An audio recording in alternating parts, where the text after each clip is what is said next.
Hi guys, welcome back to my channel The Minimalistic Artist. So in today's video I am going to show you how you can make a candle holder using wheat flour.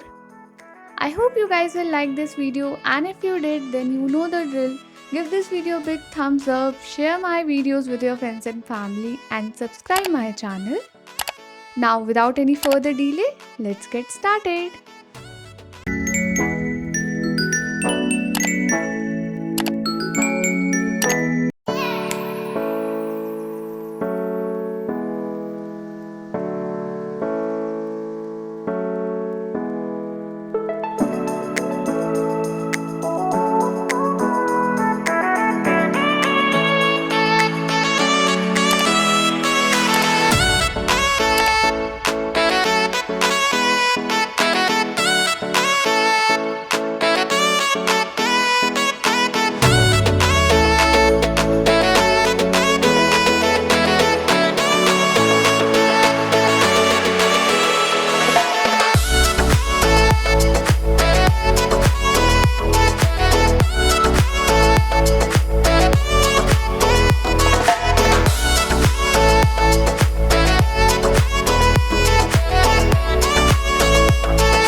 Thank you so much for watching this video. I hope you guys liked it.